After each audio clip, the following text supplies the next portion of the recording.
Bonjour chers amis traders, comme chaque fin de semaine, analyse rapide du Bitcoin, du DAX, du CAC 40, de l'euro-dollar et du SP500 pour la semaine à venir, en mode investissement et en mode trading. Alors pour être rapide, ça va être rapide parce qu'on va avoir à peu près la même configuration que la semaine dernière, donc je vais aller assez vite cette semaine sur les différents sujets.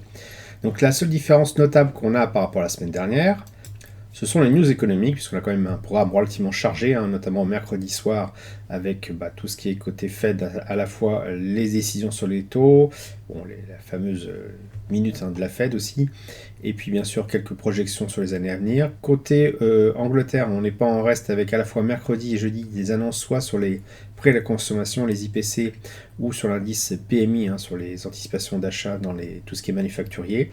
Donc là, c'est plutôt effectivement mercredi matin et surtout jeudi, en tout début d'après-midi, qu'on va avoir des news qui vont peut-être faire décaler un peu le marché. Si vous tradez comme moi un peu le parti CHF, et bien attention aussi, décision sur les taux, sur la BNS qui, je rappelle, est souveraine quand même sur ces taux, ce qui peut faire changer la donne, et une déclaration de politique monétaire dans la foulée, donc jeudi 9h30. Enfin, quelques indices dans les fameux PMI pour la zone euro, donc là ce sera plutôt vendredi dans la matinée et en début d'après-midi, donc la matinée pour les Américains, en début d'après-midi, milieu d'après-midi même, pour tout ce qui est la zone US.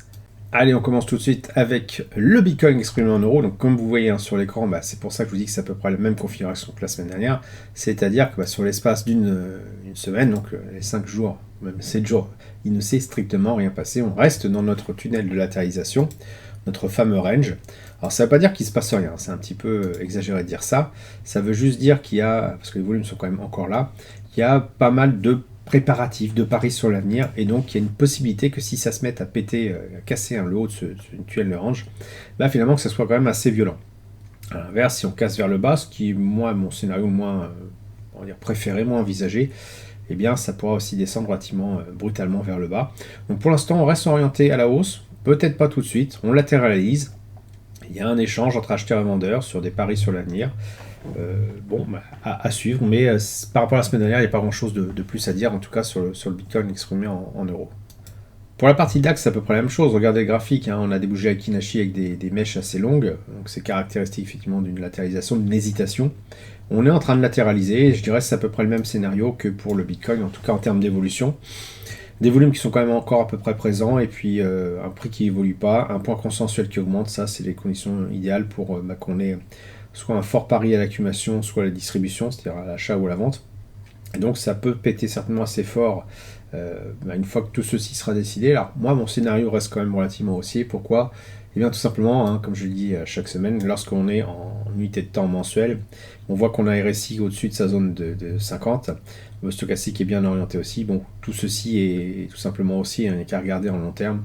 Donc que l'on ait une petite baisse ou une latéralisation sur le moyen terme, en semaine, c'est quand même du long terme quand même, mais qu'on ait une petite baisse comme ça dans un mouvement de plus grande amplitude qui est long terme à la hausse, c'est caractéristique ça, statistiquement en tout cas, que ça a de grandes chances quand même de continuer. Donc pour l'instant on attend. Si on a déjà pris position sur le long terme pour l'achat, on s'assoit sur ses mains. Sinon, on attend qu'on ait un mouvement pour pouvoir investir son argent à un moment donné où ça monte, tout simplement, ou éventuellement où ça descend. Mais en tout cas, on ne reste pas en position sur du très court terme quand il ne se passe rien, comme c'est le cas actuellement. Bon, CAC 40, je vous fais grâce de l'analyse, c'est exactement la même latéralisation, même perspective d'évolution en sortie de cette latéralisation, et pour l'instant, il ne se passe pas grand-chose. L'euro-dollar est un peu plus intéressant, en ce sens que on a bien définitivement invalidé ce scénario de hausse qu'on a eu, on va dire à peu près jusque-là pour l'euro-dollar. Hop, attendez, je vais refaire le graphique, s'il est un petit peu bizarre. Voilà, alors qu'est-ce qui me permet de tracer ce rectangle-là? Mais en fait, je regarde le RSI quand il passe au-dessus des 50 ou quand il passe en dessous. Je commence quand il passe au-dessus des 50 à tracer mon premier point. Je vais jusque là où il recasse, donc je trace mon deuxième point. Et la largeur me permet de faire coller le mouvement du prix au sein de ce rectangle-là. Et là, on voit clairement que depuis finalement qu'on a cassé les 50 à peu près là, et bien effectivement, on est sorti de ce rectangle haussier. Donc ça, il n'y a plus trop de soucis à se faire là-dessus. Et moi, mon scénario pour la suite est donc une latéralisation, comme je le disais. Donc là, pour l'instant, on est en phase de baisse. On arrive en bas de ce rectangle-là. Donc mon scénario pour la semaine prochaine peut être un rebond sur cette zone-là. Vous allez me dire, c'est pas évident de déterminer la hauteur d'un rectangle quand on n'a eu aucun autre mouvement que juste une baisse. Il faut au moins deux mouvements, un minimum, 1, 2, puis un amorçage du troisième. Mais bon, il faut regarder aussi par rapport au point consensuel. Donc là, le prix risque de coller un petit peu plus et peut-être d'avoir un phénomène de retour sur le point consensuel au-dessus qui est un petit peu plus costaud en termes de poids et qui risque donc d'attirer le prix à la hausse. Donc on va voir ce qui se passe la semaine prochaine. Sans doute une latéralisation, en tout cas moi c'est comme ça que je le vois, pour dessiner ce rectangle-là. Au besoin on ajustera. On peut aussi continuer à baisser encore, à voir en fonction de l'état et aussi des annonces qui vont être faites la semaine prochaine. Enfin le SP500, pareil, on est toujours dans cette optique de range. C'est pour ça que cette semaine je ne vais pas forcément faire d'analyse court terme, puisque finalement on voit bien qu'en long terme il ne se passe rien, donc c'est pas évident de pouvoir se projeter pour l'instant. Donc je reste sur ce scénario de latéralisation avec une tendance à la sortie, à la hausse à la fin pour moi en tout cas. Donc on peut avoir une latéralisation qui se manifeste soit effectivement par un mode zombie, ce qu'on a un petit peu depuis quelques semaines, c'est-à-dire un prix qui ne décolle pas de ce point consensuel là. On peut aussi avoir des oscillations plus ou moins profondes. Donc pour atteindre le plus bas de ce range là, qui pour moi correspondrait, je vais le redessiner, à ce creux de volume par prix ici, pour la borne basse, et certainement à ce creux de volume par prix ici pour la borne hausse, ici ou ici. Allez, on va le mettre ici, parce que c'est un peu plus marqué ici. Et donc un prix qui pourrait potentiellement évoluer entre ce plus haut et ce plus bas.